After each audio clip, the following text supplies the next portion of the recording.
Okay ആണോ? Okay അല്ലേ? അടുത്തെന്താണ്? Iron oxide. എന്താ? Iron oxide Fe2O3. Fe2O3 എന്താണ്? ഒരു സെക്കൻഡ്. Al2O3 ഒന്നുകൂടി പറയൂ. Al2O3 അത് അലുമിനിയം ട്രൈ ഓക്സൈഡ്. 3 പറയുമ്പോൾ ട്രൈ പറയും. അത് Al2 അങ്ങനെ തന്നെ പറയുള്ളൂ. Al2 2 വരുന്നതുണ്ട്.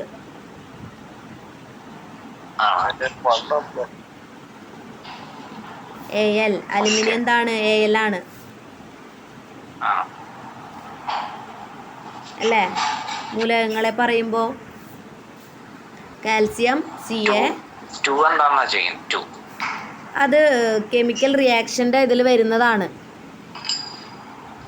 2 എന്നുള്ളത്. അത് ഇല്ല, Al2 എന്നേ പറയുള്ളൂ.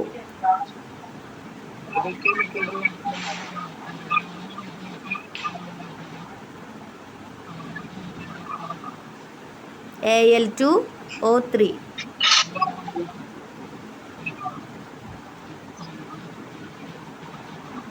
അതായത് അലുമിനിയം തന്നെയാണ് ഇത് 2 എണ്ണവും. മനസ്സിലായോ? നമ്മൾ Al2O3 എന്ന് പറയുമ്പോൾ നമ്മൾ അങ്ങനെയാണ് പറയുക. Al2O3 അതിലെന്തുണ്ട്? അലുമിനിയം ഉണ്ട്, അതുപോലെ ഓക്സൈഡിൻ്റെ trioxide. Okay.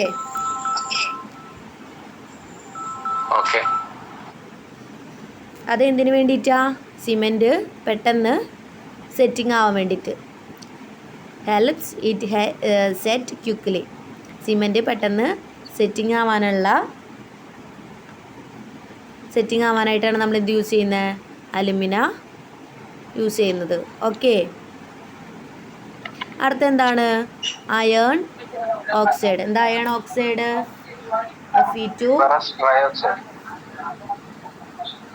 Fe2O3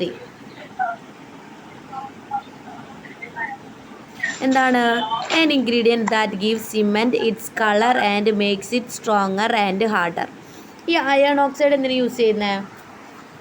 colour, സിമെൻറ്റിന് ആ കളർ കൊടുക്കാനും, അതുപോലെ തന്നെ എന്താണ്? Make it stronger and harder. സിമെൻറ്റിന് കളർ കൊടുക്കാൻ വേണ്ടിയും പിന്നെ എന്തിനു വേണ്ടിയിട്ടാണ്? സിമെൻറ്റിനെ സ്ട്രോങ് ആക്കാനും അതുപോലെ ഹാർഡൻ ആക്കാനും വേണ്ടിയിട്ടാണ് അയൺ ഓക്സൈഡ് യൂസ് ചെയ്യുന്നത്. ക്ലിയർ ആണോ?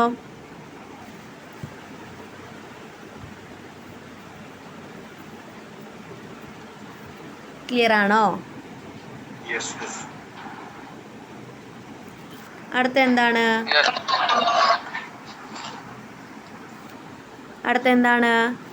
Calcium sulphate. ഇല്ല, അത് നമ്മളെ ഈ 3 ഇൻഗ്രീഡിയൻ്റ് ആണ് നമ്മൾ കറക്റ്റ് പെർസെൻറ്റേജിൽ ആഡ് ചെയ്യുക. ബാക്കിയൊക്കെ നമുക്ക് വേണ്ട ആവശ്യത്തിനനുസരിച്ചാണ് നമ്മൾ യൂസ് ചെയ്യുക. അതായത് ബാക്കി ഇപ്പോൾ വരുന്നുണ്ട് അയൺ ഓക്സൈഡ് വരുന്നുണ്ട്, കാൽസ്യം സൾഫേറ്റ് വരുന്നുണ്ട്, സൾഫർ ട്രയോക്സൈഡ് വരുന്നുണ്ട്, ആൽക്കലി വരുന്നുണ്ട്, മഗ്നീഷ്യം വരുന്നുണ്ട്. ഇതൊക്കെ കൂടി നമ്മൾ ഒരു 1 to 3% കണ്ടോ, അത്രയും നമ്മൾ ആഡ് ചെയ്യുള്ളൂ. ഓക്കെ. ബാക്കി വരുന്ന പെർസെൻറ്റേജ് ഇപ്പോൾ നമ്മൾ പറഞ്ഞു 62 തൊട്ട് 67% വരെ, 17 തൊട്ട് 25% വരെ, 3 തൊട്ട് 8% വരെ എന്ന് പറഞ്ഞു. ഈ 3 ഇൻഗ്രീഡിയൻ്റ് ആണ് നമ്മൾ ഇത്ര അളവിൽ ആഡ് ചെയ്യുന്നത്.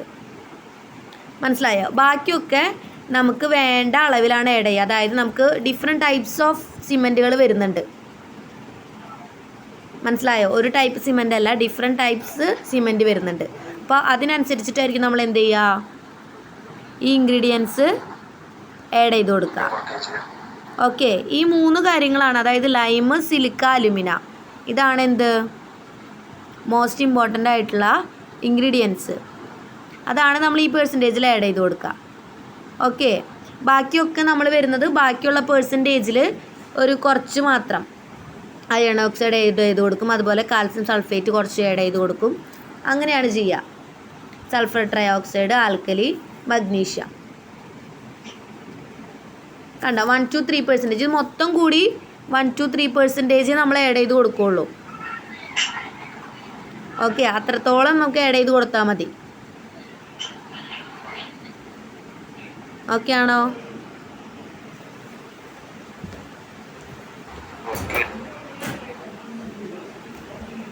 ഓക്കെ അല്ലേ? അടുത്ത എന്താണ്? Calcium sulphate. കാൽസ്യം സൾഫേറ്റ് എന്താ? Calcium sulphate CaSO4. CaSO4 calcium സൾഫേറ്റിൻ്റെ ഓക്സൈഡ് ഫോമിലാണ് വന്നിരിക്കുന്നത്. ഓക്കെ, SO4 കേട്ടോ, സൾഫേറ്റ്. എന്താണ്? Also known as gypsum. എന്താണ് കാൽസ്യം സൾഫേറ്റിന് പറയുന്ന പേരെന്താണ്? Also known as gypsum. Okay, നമ്മൾ പറഞ്ഞില്ലേ കാൽക്കാരിയസ് മെറ്റീരിയലും അതുപോലെ ആർഗിലിയസ് മെറ്റീരിയലും എന്ത് ചെയ്യും? അതിനൊപ്പം തന്നെ ജിപ്സവും ആഡ് ചെയ്യും. 3 എണ്ണം കൂടിയാണ് നമ്മൾ ബേൺ ചെയ്തിട്ട് ഹൈ ടെമ്പറേച്ചറിൽ ബേൺ ചെയ്തതിന് ശേഷം എന്ത് ചെയ്യുക? പൊടിക്കുക അല്ലേ? അപ്പോൾ നമ്മൾ ജിപ്സം കൂടി ആഡ് ചെയ്യുന്നുണ്ട്. അപ്പോൾ കാൽസ്യം സൾഫേറ്റിനാണ് എന്ത് പറയുക? ജിപ്സം. കാൽസ്യം സൾഫേറ്റിനാണ് എന്ത് പറയുക? ജിപ്സം. ജിപ്സം ആഡ് ചെയ്യുക 1 to 3% ആണ് കേട്ടോ.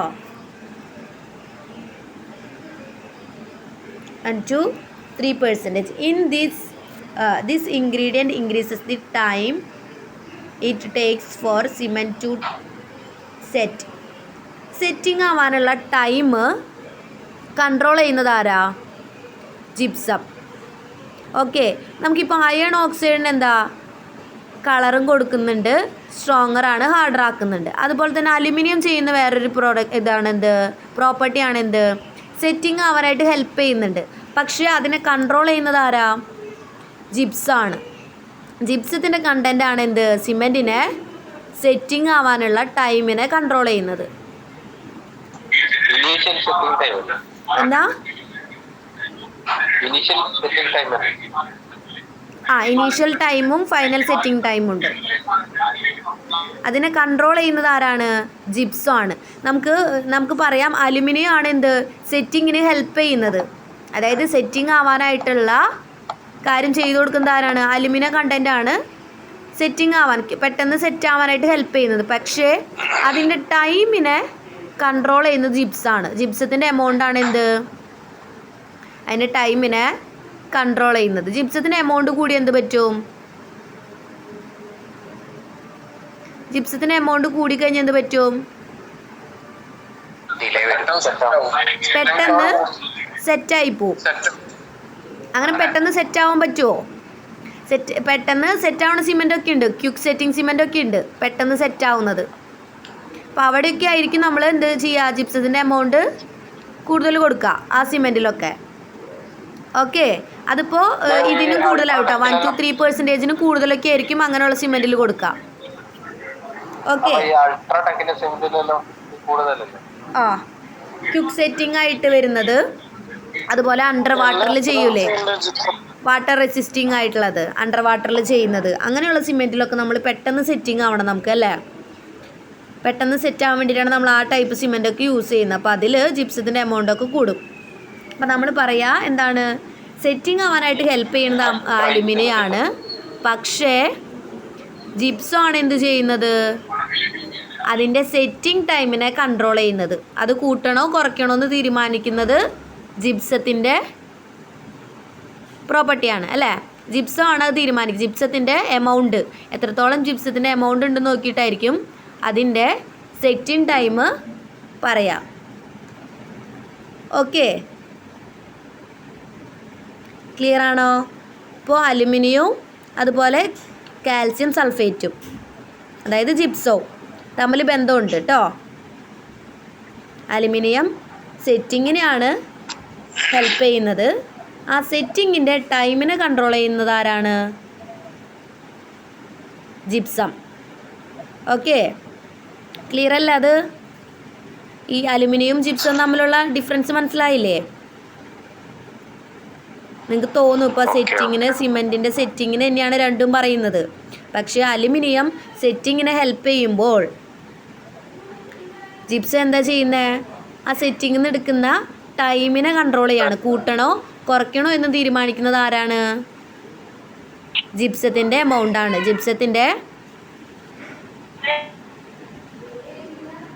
ജിപ്സത്തിൻ്റെ എമൗണ്ട് എന്താണ്?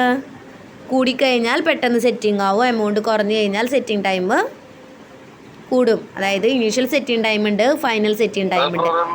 എന്താ ഇനീഷ്യൽ സെറ്റിംഗ് ടൈം എന്ന് പറയുന്നത്? അതായത് ആദ്യത്തെ സെറ്റിംഗ് ടൈം, അതായത് ചുരുങ്ങിയ സമയം, സിമെൻറ്റ് സെറ്റാവാനെടുക്കുന്ന ചുരുങ്ങിയ സമയം, അതാണ് initial setting time. Final setting time എപ്പോഴായിരിക്കും? ഏറ്റവും അവസാനം അല്ലേ?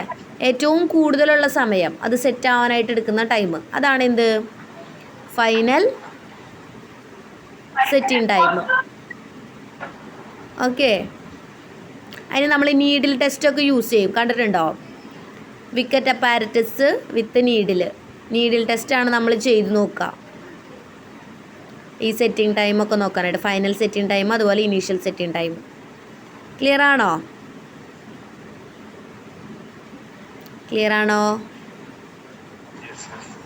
30 മിനിറ്റും അതുപോലെ 10 മണിക്കൂറാണ് എന്ത് പറയുക? ഇനീഷ്യൽ സെറ്റിംഗ് ടൈമും ഫൈനൽ സെറ്റിംഗ് ടൈമും പറയാം. ഓക്കെ,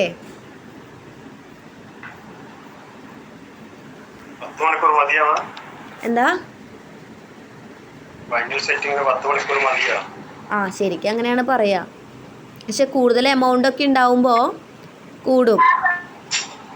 അതായത് നമ്മൾ ഉപയോഗിക്കുന്ന ഇപ്പോൾ കോൺക്രീറ്റിംഗ് ഒക്കെ ആണെങ്കിൽ അതിൽ നമ്മൾ ആഡ് ചെയ്യുന്ന റേഷ്യോ അനുസരിച്ചൊക്കെ ഇരിക്കും. അതുപോലെ ജിപ്സത്തിൻ്റെ എമൗണ്ട് അനുസരിച്ചിരിക്കും. അതുപോലെ നമ്മൾ കുറേ ക്വാണ്ടിറ്റി ആണ്, അതുപോലെ യൂസ് ചെയ്യുന്ന മെറ്റീരിയൽസ് അനുസരിച്ചൊക്കെ വേരിയേഷൻസ് വരാം. ഓക്കെ, എന്താ? നമ്മൾ കോൺക്രീറ്റിലല്ല ഇപ്പോൾ ഉദ്ദേശിക്കുന്നത്. സിമെൻറ്റ് നോർമലി സെറ്റിംഗ് ആവുക, അതായത് സിമെൻറ്റിൻ്റെ മിക്സ് മാത്രം.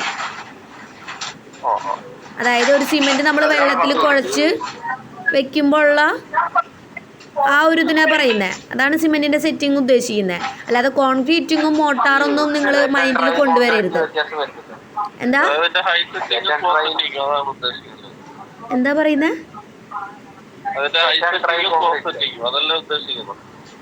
അതായത് നമ്മൾ സിമെൻറ്റിൻ്റെ സെറ്റിംഗ് ടൈം ഉപയോഗിക്കുമ്പോൾ സിമെൻറ്റ് മാത്രമായിരിക്കും നമ്മൾ യൂസ് ചെയ്യുന്നത്. അതായത് സിമെൻറ്റും വാട്ടറും കൂടി മാത്രം മിക്സ് ചെയ്തിട്ടുള്ള മിക്സ്. അങ്ങനെ നോക്കുമ്പോഴാണ് സെറ്റിംഗ് ടൈം ഞാനിപ്പോൾ പറഞ്ഞ പോലെ 30 മിനിറ്റ് ഇനീഷ്യലും 10 മണിക്കൂർ ഫൈനൽ സെറ്റിംഗ് ടൈമും വരുന്നത്. മനസ്സിലായോ? കോൺക്രീറ്റിങ്ങും അതുപോലത്തുള്ള മോട്ടാർ മിക്സിംഗ് ഒന്നും മൈൻഡിൽ കൊണ്ടുവരരുത്. സിമെൻറ്റിൻ്റെ മാത്രം സെറ്റിങ്.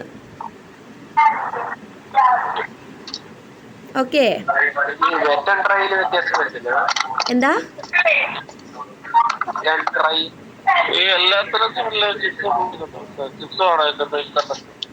അതെ, ജിപ്സം യൂസ് ചെയ്യുന്നുണ്ട്. വേറെ ആരെന്താ ചോദിച്ചല്ലോ? ക്ലിയർ ആയില്ല.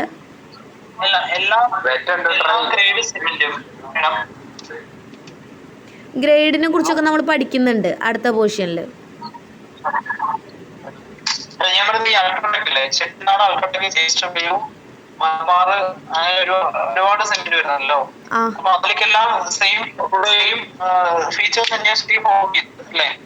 അതെ, ജിപ്സം ഈ സെറ്റിംഗ് ടൈമിനെ കൺട്രോൾ ചെയ്യുന്നതാണ്. അതിൽ മാറ്റമൊന്നുമില്ല. അത് ഏത് സിമെൻ്റ് ആണെങ്കിലും അങ്ങനെ തന്നെയാണ്. ഈ ഒക്കെ മെറ്റീരിയൽസ് ഇപ്പം നമ്മൾ പറഞ്ഞ ലൈം നമ്മൾ പറഞ്ഞു, അതുപോലെ സിലിക്ക, അതുപോലെ അലുമിനിയം പറഞ്ഞു, സെറ്റിങ്ങിന് വേണ്ടിയിട്ടാണ് ഉപയോഗിക്കണത്. ഇതിലൊന്നും മാറ്റം വരില്ല. അതൊക്കെ ആ ഒരു ഫീച്ചേഴ്സ് തന്നെയായിരിക്കും സിമെൻറ്റിന് കൊടുക്കുന്നത്. ഓക്കെ, പിന്നെ ഈ ശരിക്കും വെള്ളമുള്ള പ്രദേശത്തിൽ ഇപ്പോ മാഡം പറഞ്ഞു ജിപ്സത്തിന്റെ എന്താ പറയാ വോളിയം ഇല്ലെങ്കിൽ എമൗണ്ട് കൂടുന്നതനുസരിച്ച് അത് കുറച്ചും കൂടി സെറ്റിംഗ് ടൈം ആകുമെന്ന് പറഞ്ഞു. ആ ശരിക്കും OPC കാറ്റഗറിയിലുള്ള സിമെന്റ് ഇല്ലേ, ആ OPC ശരിക്കും വെള്ളത്തിന്റെ ഏരിയയിൽ മാത്രം അങ്ങനെ വരുന്ന, അതിന് കൂടുതൽ ഈ കണ്ടന്റ് അടങ്ങിയതായിരിക്കാം അല്ലേ? OPC യൂസ് ചെയ്യാറുണ്ടോ? Ordinary Portland cement. അത് നോർമലായിട്ടുള്ള ഇതിലല്ലേ നമ്മൾ യൂസ് ചെയ്യുക. OPC ordinary Portland cement.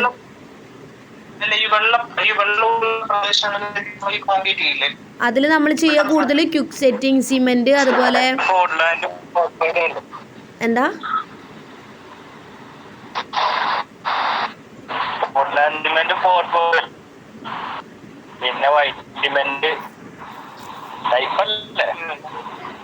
Okay, അങ്ങനെയാണ് യൂസ് ചെയ്യുക.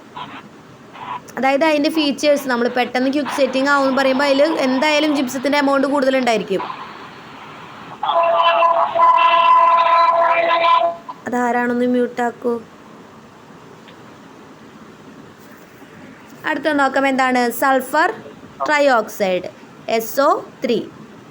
സൾഫർ ട്രയോക്സൈഡ് എന്താണ്? An ingredient that makes cement sound but too much can make it unsound എന്നാണ് പറയുന്നത്. എന്താ സൗണ്ടിങ്? എന്നാണ് ഞാൻ സൗണ്ടിങ്ങിനെ കുറിച്ച് പറഞ്ഞു. എന്താ സൗണ്ട് ആവുമെന്ന് വെച്ച് കഴിഞ്ഞാൽ എന്താ? സൗണ്ട് പ്രൂഫ് ആവുക. എന്ത് സൗണ്ട് പ്രൂഫ് എന്ന് പറഞ്ഞു കഴിഞ്ഞാൽ സൗണ്ടിനെ റെസിസ്റ്റ് ചെയ്യുക. എന്താ ചെയ്യുന്നത്? സൗണ്ടിനെ റെസിസ്റ്റ് ചെയ്യുക.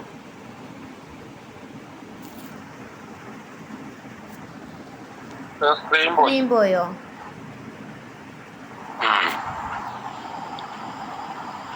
സൗണ്ടിനെ റെസിസ്റ്റ് ചെയ്യുക. അതിനാണ് എന്ത്? Sulphur trioxide ingredient that make cement sound. എന്താണ്? സൗണ്ട് ആക്കുന്നുണ്ട്, അതായത് സൗണ്ട് പ്രൂഫ് ആക്കുന്നുണ്ട്. അതുപോലെ തന്നെ എന്താണ്? അൺസൗണ്ട് ആക്കുന്നുണ്ട്. എന്താ? അല്ലാതെയും ആക്കുന്നുണ്ട്. സൾഫർ ട്രയോക്സൈഡിൻ്റെ കണ്ടൻറ്റ്, അതായത് എമൗണ്ട് കൂടുന്നതും കുറയുന്നതിനും അനുസരിച്ച് അതിൽ മാറ്റം വന്നുകൊണ്ടിരിക്കും. അതാണ് സൾഫർ ട്രയോക്സൈഡ്. ഓക്കെ, അടുത്ത കണ്ടൻറ്റ് എന്താണ് വരുന്നത്? ആൽക്കലി ആണ്. ആൽക്കലി മലയാളം എന്താണ്? അമ്ലം അല്ലേ? അമ്ലം എന്നല്ലേ പറയാം ആൽക്കലീനെ. എന്താണ്? An ingredient like soda or potash that can cause issues of there's too much. എന്താണ് ആൽക്കലിയിൽ ഉദ്ദേശിക്കുന്നത്? സോഡയും അതുപോലെ തന്നെ പൊട്ടാഷ് നമ്മൾ ആഡ് ചെയ്ത് കൊടുക്കുന്നുണ്ട്. എന്താണ് ആൽക്കലിയിൽ? Soda or potash. പൊട്ടാഷ് കണ്ടിട്ടുണ്ടോ?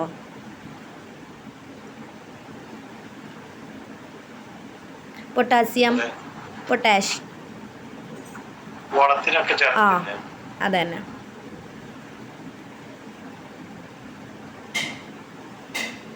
എന്താണ്? സോഡയും പൊട്ടാഷ്യം കൂടിക്കഴിഞ്ഞാൽ എന്താണ് പ്രത്യേകത? It causes issues if there is too much. അത് കൂടിക്കഴിഞ്ഞാൽ എന്താണ്? കൂടുതൽ ഇഷ്യൂസ് ഉണ്ടാവാറുണ്ട്. അതായത് സോഡയുടെയും പൊട്ടാഷിൻ്റെയും എമൗണ്ട് കൂടിക്കഴിഞ്ഞാൽ എന്ത് പറ്റും? കുറേ ഇഷ്യൂസ് ഉണ്ടാവാറുണ്ട്. അതായത് കൂടുതൽ ഡാമേജുകളും കാര്യങ്ങളൊക്കെ സിമെൻറ്റിൽ സംഭവിക്കാറുണ്ട്. ഓക്കെ, കളറിൻ്റെ ചേഞ്ചിൽ മാറ്റം വരാം. അതുപോലെ സിമെൻറ്റിലെ പ്രോപ്പർട്ടീസിന് മാറ്റം വരാം. അതാണെന്ത്? It can cause issues if there is too much. അതായത് കൂടുതലായി കഴിഞ്ഞാൽ എന്താണ്? ഇഷ്യൂസ് ഉണ്ടാവുന്നുണ്ട്. സിമെൻറ്റിൻ്റെ പ്രോപ്പർട്ടീസിന് തന്നെ മാറ്റം വരുന്നുണ്ട്. എന്താ? ക്ലാസ്സിൻ്റെ അല്ലാത്താണെങ്കിൽ മ്യൂട്ടാക്കൂട്ടോ. അടുത്ത എന്താണ്? മഗ്നീഷ്യം എന്താണ്? MgO, അതായത് മഗ്നീഷ്യം ഓക്സൈഡ് ഫോമിലാണ് കേട്ടോ. മഗ്നീഷ്യം ഓക്സൈഡ് ഫോമിലാണ് വരുന്നത്. ഓക്കെ, എന്താണ്? An ingredient that makes up 1 to 3% of cement. Magnesium oxide എത്ര ചേർക്കുന്നുണ്ട്? 1 to 3%. ഇത്രയേ ഉള്ളൂ.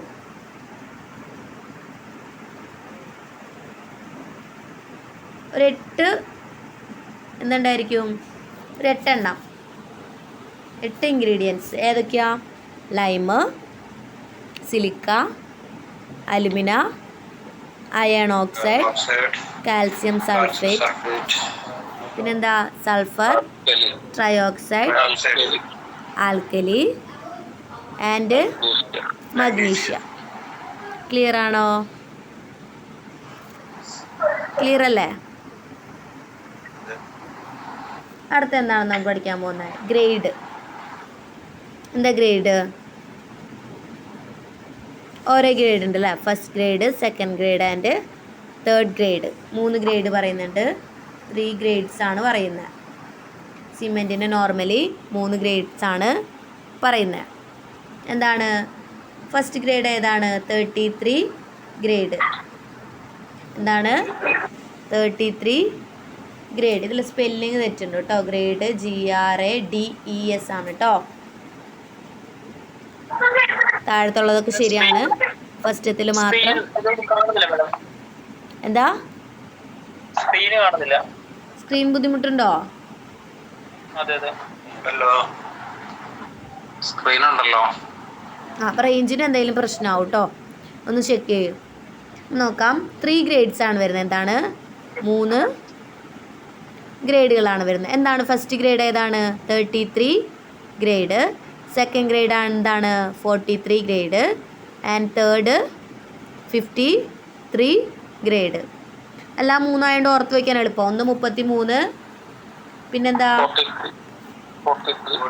33, 43 ആൻഡ് 53. ഓക്കെ. 33 തുടങ്ങുന്നു, 33, 43, 53. ക്ലിയർ അല്ലേ ഗ്രേഡ്സ്? ഈ 3 ഗ്രേഡ് ചോദിക്കാറുണ്ട് കേട്ടോ, ഏതൊക്കെ ഗ്രേഡിലാണ് സിമെൻ്റ് ഉള്ളതെന്ന്. 3 grade: 33 grade, 43 grade and 53 grade. First grade 33 ആണ്, second grade 43. First grade 33, second grade 43, third grade 53. Okay. എന്താണ് ഈ grade? The grade number indicates that compressive strength. എന്താണ്? Compressive strength of cement sand mortar. 28 ഡേയ്സിൽ cement sand mortar എത്രത്തോളം compressive strength attain ചെയ്യുന്നുണ്ട്, അതാണ് ഈ ഗ്രേഡായിട്ട് സൂചിപ്പിച്ചിട്ടുള്ളത്. First grade ആകുമ്പോൾ 33 ആയിരിക്കും അതിൻ്റെ കംപ്രസീവ് സ്ട്രെങ്ത് എന്ന് പറയുന്നത്. സെക്കൻഡ് ഗ്രേഡ് ആയിരിക്കുമ്പോൾ 43 ആയിരിക്കും. തേർഡ് ഗ്രേഡ് ആയിരിക്കുമ്പോൾ അതിന് 53 ആയിരിക്കും. ക്ലിയർ ആയോ? 28 ഡേയ്സിൽ സിമെൻറ്റ് സാൻഡ് മോട്ടാർ, അതായത് സിമെൻറ്റ് മോട്ടാർ എത്രത്തോളം കംപ്രസീവ് സ്ട്രെങ്ത് അറ്റൈൻ ചെയ്യുന്നുണ്ട്, അതാണ് നമ്മൾ ഗ്രേഡായിട്ട് സൂചിപ്പിക്കുക. ഓക്കെ. നമ്മളിപ്പോൾ M20 പറയാറില്ലേ? M15, M25 ഇല്ലേ? അതൊക്കെ എന്താണ്? അതിൻ്റെ കംപ്രസീവ് സ്ട്രെങ്ത് ആണ് അല്ലേ? കോൺക്രീറ്റിൻ്റെ കംപ്രസീവ് സ്ട്രെങ്ത് ആണ് എന്ത്? M10, M15, M20, M25 ഒക്കെ പറയാം അല്ലേ? അല്ലേ? അറിയില്ലേ? അറിയാവുന്ന കാര്യമല്ലേ? അത് നമ്മൾ കോൺക്രീറ്റിൽ പഠിക്കാം. അതായത് നമ്മൾ അതിൻ്റെ കംപ്രസീവ് സ്ട്രെങ്ത്, ഇപ്പോൾ നമ്മൾ സിമെൻറ്റിൻ്റെ കംപ്രസീവ് സ്ട്രെങ്ത് 33, 43 ആൻഡ് 53 പറഞ്ഞു അല്ലേ? അതായത് സിമെൻറ്റ് മോട്ടാറിന് ഇതൊക്കെയാണ് കംപ്രസീവ് സ്ട്രെങ്ത് വരുന്നത്. കോൺക്രീറ്റിൽ നമ്മൾ ആരോ ഒരു ദിവസം ഗ്രൂപ്പിൽ ഇട്ടിട്ടുണ്ടായിരുന്നു, ഒരു ക്യൂബ് ഷേപ്പിൽ കോൺക്രീറ്റ് ചെയ്ത് വെച്ചിരിക്കുന്നത്. അതിൽ ഓരോ മിക്സ് ഉണ്ട്, ഓരോ റേഷ്യോയിലായിരിക്കും ഈ M15, M20, M25 ഒക്കെ വരിക. അതിൻ്റെ കംപ്രസീവ് സ്ട്രെങ്ത് അനുസരിച്ചിട്ടാണ് നമ്മൾ M15, M20, M25 എന്നൊക്കെ പറയാം. അതായത് കോൺക്രീറ്റിൻ്റെ കംപ്രസീവ് സ്ട്രെങ്ത് അനുസരിച്ചിട്ടാണ് M വെച്ചിട്ടാണ് പറയുക. ഇവിടെ എന്താണ്? First grade, second grade, third grade പറയുന്നുണ്ട്. 33, 43 ആൻഡ് 53. നമ്മൾ കോൺക്രീറ്റിൻ്റെ കേസ് പറയുമ്പോൾ എങ്ങനെ പറയാം? എങ്ങനെ പറയും? M15, അതായത് M20, M25, ഇതൊക്കെ ഓരോ റേഷ്യോ ആയിരിക്കും. ഡിഫറെൻ്റ് ആയിട്ടുള്ള റേഷ്യോയിൽ നമ്മൾ കോൺക്രീറ്റിങ് ചെയ്തിട്ടുണ്ടായിരിക്കും. മനസ്സിലായോ? അപ്പോൾ നമ്മൾ കംപ്രസീവ് ടെസ്റ്റിംഗ് മെഷീൻ ഉണ്ട് നമ്മുടെ, അറിയോ? കംപ്രസീവ് ആയിട്ട് ടെസ്റ്റ് ചെയ്യുന്നത്, കംപ്രസീവ് സ്ട്രെങ്ത് ടെസ്റ്റ് ചെയ്യുന്നത്? ആ, ലാബിൽ. അത് നമ്മൾ ഇതുപോലെ ക്യൂബുകളാക്കും. അതായത് 15x15, അതായത് 15 സെൻറ്റിമീറ്റർ ഉള്ള ക്യൂബുകളാക്കി മാറ്റും. ഇത്തരത്തിൽ മിക്സ് ചെയ്ത കോൺക്രീറ്റിനെ നമ്മൾ എന്താ 15 സെൻറ്റിമീറ്റർ ആയിട്ടുള്ള ക്യൂബിൽ, അതായത് ഇവിടെ 15 സെൻറ്റിമീറ്റർ, ഇവിടെ 15 സെൻറ്റിമീറ്റർ, ഹൈറ്റും 15 സെൻറ്റിമീറ്റർ ആയിട്ടുള്ള ക്യൂബിൽ നമ്മൾ എന്താക്കും, ഈ കോൺക്രീറ്റ് മിക്സ് ചെയ്തിട്ട് ഇതുപോലെ ക്യൂറിങ്, അതായത് തണുപ്പിച്ചതിന് ശേഷം വെള്ളത്തിലൊക്കെ ഇട്ട് വയ്ക്കില്ലേ, തണുപ്പിച്ചതിനൊക്കെ ശേഷം നമ്മൾ എന്ത് ചെയ്യും, 28 ഡേയ്സ് കഴിഞ്ഞതിന് ശേഷം ഇത് ടെസ്റ്റ് ചെയ്യാൻ കൊണ്ടുവരും. കംപ്രസീവ് ടെസ്റ്റിംഗ് മെഷീൻ ഉണ്ട്, അതിൽ വെച്ച് ടെസ്റ്റ് ചെയ്യുമ്പോൾ അതിൻ്റെ കംപ്രസീവ് സ്ട്രെങ്ത് മനസ്സിലാവും. ഇതാണ് M15 ആണെങ്കിൽ എന്താണ് 15 Nm വരെ പ്രഷർ ചെയ്യുമ്പോഴായിരിക്കും, അതിൽ കൂടുതൽ പ്രഷർ വരുമ്പോഴായിരിക്കും അതിൽ ക്രാക്കുകൾ വരിക. മനസ്സിലായത്? നമുക്ക് പഠിക്കാനുണ്ട്, ഞാൻ പറഞ്ഞു തരാം കോൺക്രീറ്റിൻ്റെ കേസിൽ കേട്ടോ. കോൺക്രീറ്റിൻ്റെ കേസ് ഇപ്പോൾ എനിക്ക് അറിയാൻ അത് നിങ്ങൾ ആ ഗ്രൂപ്പിലിട്ടപ്പോൾ ഞാൻ വിചാരിച്ചു നിങ്ങൾക്ക് കുറച്ചും കൂടി അറിയാമെന്ന് അതിനെ പറ്റി. ആ,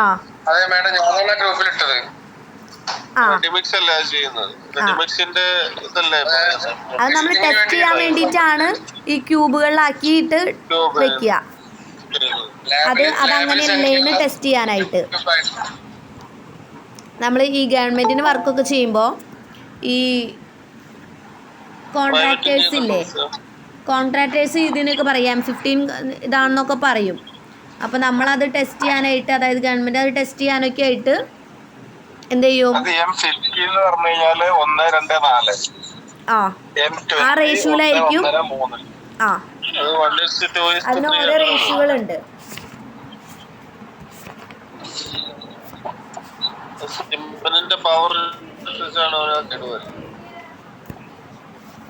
അതായത് M5 ഉണ്ട്, M7.5 ഉണ്ട്, അങ്ങനെ ആയിരിക്കും. ഇപ്പോൾ M10 എന്നൊക്കെ പറയുന്നത് M10 ആണെന്ന് വിചാരിക്കും. അതിൻ്റെ റേഷ്യോ എന്തായിരിക്കും, 1:3:6 നമ്മൾ റേഷ്യോ കൊടുക്കുക കോൺക്രീറ്റിൻ്റെ. M15 വരുമ്പോൾ എന്താണ് 1:2:4. ഇങ്ങനെയാണ് നമ്മൾ റേഷ്യോ കൊടുക്കണമെന്ന് വെച്ചാൽ അതിൻ്റെ കംപ്രസീവ് സ്ട്രെങ്ത് എന്ന് പറയുന്നത് M15 ആയിരിക്കും. അതായത് 15 Nm ആയിരിക്കും. ഓക്കെ. പിന്നെ അതുപോലെ തന്നെ എന്തുണ്ട്, M20 ആയിട്ടെങ്കിൽ ഏത് റേഷ്യോ ആയിരിക്കും, 1:1.5:3 ഇതായിരിക്കും അതിൻ്റെ റേഷ്യോ വരിക. M25 ആകുമ്പോൾ അതിന് മാറ്റം വരും. എന്താണ് 1:1:2 ആയിരിക്കും കൊടുക്കുക. ഓക്കെ. ഞാൻ വിചാരിച്ചു ഇതിനെക്കുറിച്ച് നിങ്ങൾക്ക് അറിയാമെന്നുള്ളത്. അതുകൊണ്ടാണ് ഇപ്പോൾ കോൺക്രീറ്റിങ്ങിൻ്റെ കാര്യം ഞാൻ കോൺക്രീറ്റിൻ്റെ കംപ്രസീവ് സ്ട്രെങ്ത് എക്സാമ്പിളായിട്ട് പറഞ്ഞത്. ഓക്കെ.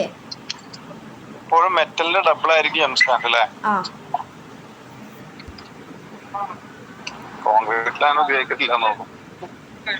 M5 ഉണ്ട്, M75 ഒക്കെ അല്ല, M7.5 ഒക്കെ ഉണ്ട്.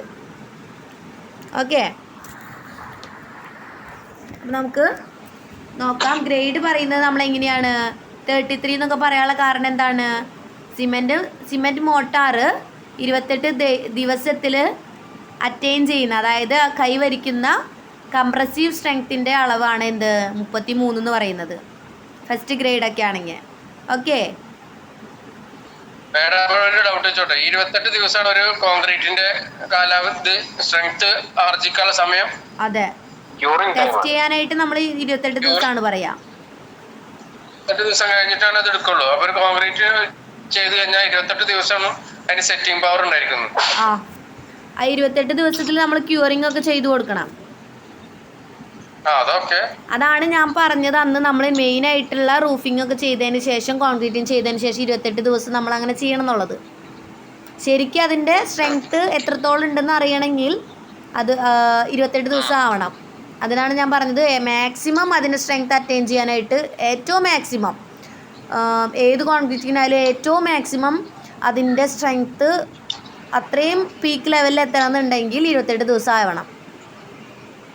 വേറെ ഒരു ഡൗട്ട് ചോദിച്ചോട്ടെ, നമ്മളിപ്പോ ഉപയോഗിക്കുന്ന ഗ്രേഡ് സിമെന്റ് ഏതായാലും സാധാ കോൺക്രീറ്റിന് ഉപയോഗിക്കുന്ന 53 ഗ്രേഡ് ആണോ? 33.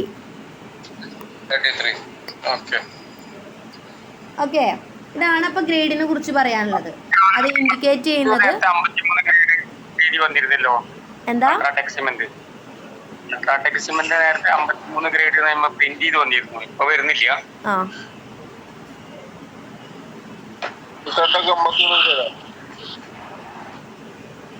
മാം ഇതില് 28 ദിവസം കൊണ്ട് ചെക്ക് ചെയ്യുമ്പോ ഉണ്ടാവുന്ന ഗ്രേഡ് വ്യത്യാസമാണോ 33, 43, 53 എന്ന് പറയുന്നത്? കംപ്രസീവ് സ്ട്രെങ്ത് എന്ന് പറയുന്നത് മാറ്റം വരും. വേരിയേഷൻ ആണ് ഈ ക്ലാസിഫിക്കേഷൻ വരുന്നത്. ആ, ഗ്രേഡുകളായിട്ട് പറയുന്നത്. അത് ഈ ക്യൂബിലേക്ക് മാറ്റുന്നതല്ലേ ടെസ്റ്റ് ചെയ്യുന്നത്? എന്താ?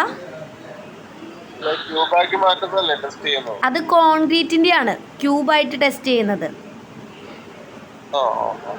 അത് ഞാൻ എക്സാമ്പിൾ പറഞ്ഞത്. അപ്പോൾ അത് ഗ്രൂപ്പിൽ ഇട്ടപ്പോൾ ഞാൻ വിചാരിച്ചു കുറച്ച് പേർക്ക് അതിനെക്കുറിച്ച് ഒരു ധാരണ ഉണ്ടാവുമെന്ന്. സ്ക്രീൻ പോയില്ലേ?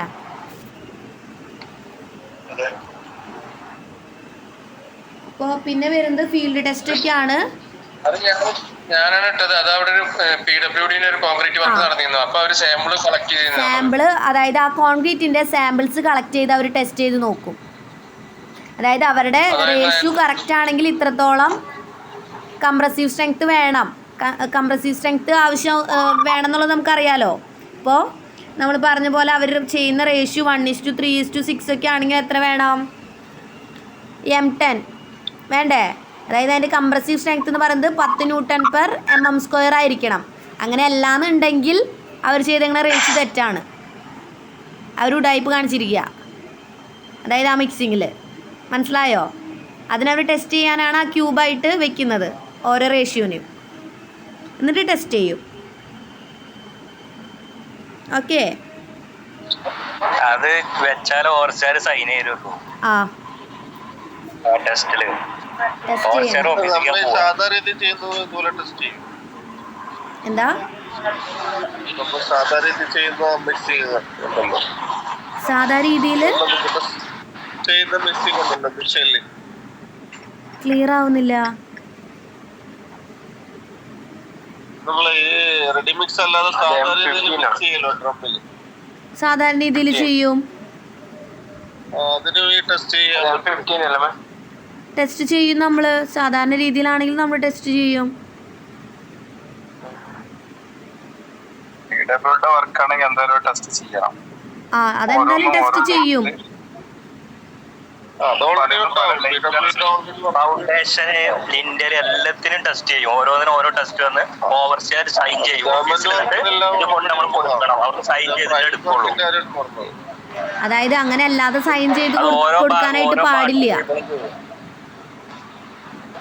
നമ്മളത് ചെയ്യാതെ സൈൻ ചെയ്ത് കൊടുത്തു കഴിഞ്ഞാൽ എന്തെങ്കിലും കൂടുതലായിട്ടുള്ള അന്വേഷണ കാര്യങ്ങൾ വന്നു കഴിഞ്ഞാൽ അത് പ്രശ്നമായിരിക്കും.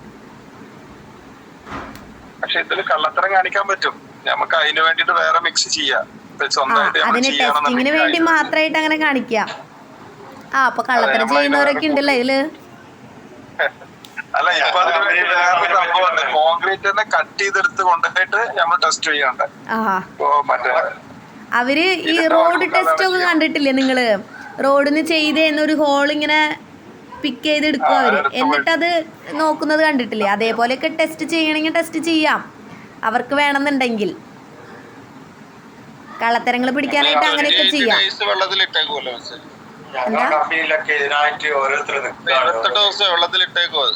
ആ, അത് ഓരോ ക്യൂബും ഓരോ ദിവസത്തിലെടുത്ത് ടെസ്റ്റ് ചെയ്യും. ചിലത് 3-ലെടുത്ത് ചെയ്യും, പിന്നെ അടുത്തത് അത് അവർക്ക് അതിന് ഡിഫറൻസ് കറക്റ്റ് ആയിട്ട് മനസ്സിലാവാൻ വേണ്ടിയിട്ടാണ് അങ്ങനെ ചെയ്ത് നോക്കുന്നത്. അവർക്കത് പെട്ടെന്ന് മനസ്സിലാവും. ആ കംപ്രസീവ് ടെസ്റ്റിംഗിൽ അവർക്ക് പെട്ടെന്ന് മനസ്സിലാവും. അതെങ്ങനെ മേഡം അത് മനസ്സിലാവുന്നത്? പെട്ടെന്ന് പൊടിഞ്ഞു പോകുന്നതാ? ആ, അതായത് കംപ്രസീവ് സ്ട്രെങ്ത്തിൽ നമ്മൾ ആ പ്രഷർ അതിൽ അപ്ലൈ ചെയ്ത് കൊടുക്കാൻ പറ്റും. ആ അപ്ലൈ ചെയ്ത് കൊടുക്കുന്ന സമയത്ത് അത് റെസിസ്റ്റ് ചെയ്യണം, അതായത് പ്രതിരോധിക്കണം. ആ ലോഡ് വരെ അത് താങ്ങണം. അതിൽ കൂടുതലായാൽ മാത്രമേ ഇതിൽ ക്രാക്സ് വരുള്ളൂ. മനസ്സിലായോ? ഞങ്ങളൊക്കെ പഠിക്കുന്ന സമയത്ത്, ഞാനൊക്കെ പഠിച്ചിരുന്ന സമയത്ത്, സിവിൽ എഞ്ചിനീയറിംഗ് പഠിച്ചിരുന്നപ്പം ഇങ്ങനെ എക്സ്പീരിമെൻസ് ഒക്കെ ചെയ്യാനുണ്ട്. ഇപ്പം മുനീർ ചോദിച്ചു, അങ്ങനെ നമുക്ക് അതിൻ്റെ എക്സ്പീരിമെൻസും കാര്യങ്ങളൊന്നും ചെയ്യാനില്ല, ഞാൻ നിങ്ങൾക്ക് അങ്ങനെ പറഞ്ഞു തരുന്നതാണ്. ഇങ്ങനെയൊക്കെയാണ് അതിൻ്റെ എക്സ്പെരിമെൻ്റ് ചെയ്യുക, അത് കണ്ടുപിടിക്കാനായിട്ട് അങ്ങനെയാണ് ചെയ്യാമെന്ന് പറഞ്ഞു തരുന്നതാണ്. ഓക്കെ. ഞങ്ങൾക്ക് പഠിക്കുന്ന സമയത്ത് ഇതുപോലെ ഗവൺമെൻറ്റിൻ്റെ കോളേജ് ആയതുകൊണ്ട് ഗവൺമെൻറ്റിൻ്റെ എല്ലാ വർക്കിൻ്റെ പീസുകളും ഇങ്ങടെ വരിക, കോളേജിലേക്കാണ് വരിക ടെസ്റ്റ് ചെയ്യാനായിട്ട്. ഗവൺമെൻറ്റിൻ്റെ വർക്കിൻ്റെ ഓരോ ക്യൂബുകളായിട്ട് വരുമ്പോൾ ഞങ്ങളാണ് അത് ടെസ്റ്റ് ചെയ്ത് കൊടുക്കാറ്.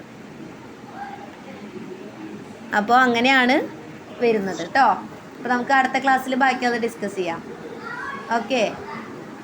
നമുക്ക് ഫീൽഡ് ടെസ്റ്റുകളൊക്കെ വരുന്നുണ്ട്. എങ്ങനെയാണ് ഫീൽഡിൽ നമ്മുടെ സിമെൻറ്റ് ഓക്കെ ആണെന്നുള്ളത് ടെസ്റ്റ് ചെയ്യാന്നുള്ളതൊക്കെ വരുന്നുണ്ട്. പിന്നെ different varieties cement, special varieties ഏതൊക്കെയാണ് വരുന്നത് എന്നൊക്കെ പറയുന്നുണ്ട്. ഓക്കെ. ഇതിന്റെ ഒപ്പം തന്നെ നമ്മള് മറ്റേ വെള്ളത്തിന്റെ കണ്ടന്റ് ലൂസ് എത്ര ഉണ്ടെന്ന് അറിയാൻ വേണ്ടി ടെസ്റ്റ് ചെയ്യൂല. ഒരു ക്യൂബിൽ നിറച്ച് അത് എത്ര ഹൈറ്റ് താവണുണ്ട്, അതിനെന്താ ടെക്നിക്കൽ പേര് പറയുന്നത് എന്താണെന്ന്? ഇതിന്റെ ലൂസ്, അതായത് വെള്ളത്തിന്റെ കണ്ടന്റ് എത്ര ശതമാനം വാട്ടർ സിമെന്റ് റേഷ്യോ അല്ലേ? അത് ടെസ്റ്റ് ചെയ്യാൻ വേണ്ടി നമ്മൾ സ്ലം ടെസ്റ്റ് ചെയ്യും. സ്ലംബ് എന്ന് പറയാ, SLUMP സ്ലംബ്. അതായത് ഡിഫറെൻറ്റ് വാട്ടർ സിമെൻറ്റ് റേഷ്യോ, അതായത് വാട്ടർ കൂട്ടിയിട്ടും കുറച്ചിട്ടും നമ്മൾ ആഡ് ചെയ്ത് നോക്കിയിട്ട് ഒരു സ്ലംബായിട്ട്, അതായത് അതിനൊരു കോൺ ഷേപ്പിലുള്ള ഒരു മോൾഡ് ഉണ്ട്. ആ മോൾഡിൽ നമ്മൾ നിറച്ച് കൊടുക്കും. എന്നിട്ട് ആ മോൾഡ് നമ്മൾ പൊക്കുമ്പോൾ എത്രത്തോളം ഹൈറ്റ് ഉണ്ടെന്ന് നോക്കും. അതിന് വെള്ളം കൂടുതലാണെങ്കിൽ അത് ഹൈറ്റിൽ നിൽക്കില്ല, ഇങ്ങനെ കൊളാപ്സ് ആയിട്ട് പോവുമല്ലോ, അതായത് തകർന്ന് പോവുക സാധനം. വെള്ളം കുറഞ്ഞാൽ എന്താണ് പ്രത്യേകത? കൂടും ഹൈറ്റ്. സ്ലം ടെസ്റ്റ് എന്നാണ് പറയുക അതിനെ കേട്ടോ. അതായത് വാട്ടർ സിമെന്റ് റേഷ്യോ കറക്റ്റ് ആണോ എന്ന് ചെക്ക് ചെയ്യാനായിട്ട് നമ്മൾ സ്ലം ടെസ്റ്റ് ആണ് യൂസ് ചെയ്യുക. വെള്ളം കുറഞ്ഞു കഴിഞ്ഞാൽ എയർ എടുക്കും, എയർ ഉണ്ടാവും. വെള്ളം കൂടിക്കഴിഞ്ഞാൽ കോൺക്രീറ്റ് ശരിയാവില്ല അല്ലേ? വെള്ളം കൂടിക്കഴിഞ്ഞാൽ നമ്മൾ ആ ഒരു മോൾഡ് ഉണ്ട്, ആ മോൾഡിൽ നമ്മൾ ഇപ്പോൾ വെള്ളം കൂടിയിട്ടുള്ള കോൺക്രീറ്റ് ആണെങ്കിൽ അത് ഫില്ല് ചെയ്ത് കൊടുത്ത് ടാമ്പ് ചെയ്യലൊക്കെ ചെയ്യും. നമ്മളിപ്പോൾ വൈബ്രേറ്റ് ചെയ്യുന്നത് പോലെ ടാമ്പ് ചെയ്യാന്ന് കേട്ടിട്ടുണ്ടോ? ഇപ്പോൾ വൈബ്രേറ്റിംഗ് ആണ് നമ്മൾ യൂസ് ചെയ്യുക. ആദ്യം നമ്മൾ ഈ ടാമ്പിങ് അതിൽ യൂസ് ചെയ്യുക. അതായത് ഇത്രയും പോകുന്നൊരു റോഡ് ഉണ്ടാവും, അയണിൻ്റെ റോഡ് ഉണ്ടാവും. അതിങ്ങനെ വെച്ച് ടാമ്പ് ചെയ്ത് കൊടുക്കും. അത് 3 ലെയറായിട്ട് അങ്ങനെ ടാമ്പ് ചെയ്ത് കൊടുക്കും. അതിനുശേഷം നമ്മൾ ഈ മോൾഡ് ഇങ്ങനെ പൊക്കി എടുക്കും മുകളിലേക്ക്. അപ്പോൾ നല്ല ലൂസായിട്ടുള്ള കോൺക്രീറ്റ് ഒക്കെ ആണെങ്കിൽ എന്ത് സംഭവിക്കും? അതിങ്ങനെ തകർന്ന് വീണിങ്ങനെ ഒലിച്ചിങ്ങനെ ഇറങ്ങുന്ന ഒരു ഫോമിലായിരിക്കും അല്ലേ? അപ്പോൾ അതിൻ്റെ സ്ലം ഹൈറ്റ് വളരെ കുറവായിരിക്കും. അതായത് അത് നിൽക്കുന്ന ഹൈറ്റ് വളരെ കുറവായിരിക്കും. എത്ര കൂമ്പാരം ഉണ്ട് അതിൻ്റെ ഹൈറ്റ് എന്നാണ് നോക്കുക നമ്മൾ. അത് വളരെ കുറവായിരിക്കും. ഓക്കെ. അങ്ങനെയാണ് വാട്ടർ സിമെൻറ്റ് റേഷ്യോൻ്റെ എക്സ്പെരിമെൻ്റ് ഒക്കെ ചെയ്ത് നോക്കുക. സ്ലം ടെസ്റ്റ് എന്നാണ് പറയുക അതിനെ. ഇപ്പോൾ നമ്മൾ ഇനീഷ്യൽ സെറ്റിംഗ് ടൈമൊക്കെ ആണെങ്കിൽ വിക്കറ്റ് അപ്പാരറ്റസ് വെച്ചിട്ട് നീഡിൽ ടെസ്റ്റ് ചെയ്ത് നോക്കും. അതുപോലെ കൺസിസ്റ്റൻസി ടെസ്റ്റും വിക്കറ്റ് അപ്പാരറ്റസ് വെച്ച് തന്നെ ചെയ്യാം. ഞങ്ങൾക്ക് കോൺക്രീറ്റ് ലാബ് എന്ന് പറഞ്ഞിട്ടൊരു ലാബുണ്ട്. ഈ കോൺക്രീറ്റും സിമെൻറ്റും അതുപോലെയുള്ള കാര്യങ്ങളൊക്കെ ടെസ്റ്റ് ചെയ്യാനായിട്ട് കോൺക്രീറ്റ് ലാബ് എന്ന് പറയുക അതിനെ. ഓക്കെ. പിന്നത്തെ പോർഷൻസ് ക്ലിയർ അല്ലേ? ഓക്കെ. നമ്മൾ കുറച്ച് കൂടുതൽ കാര്യങ്ങളിലേക്ക് പോയ കാരണമാണ് ഇന്ന് കുറച്ച് ടോപ്പിക്ക് കവർ ചെയ്തുള്ളൂ അല്ലേ?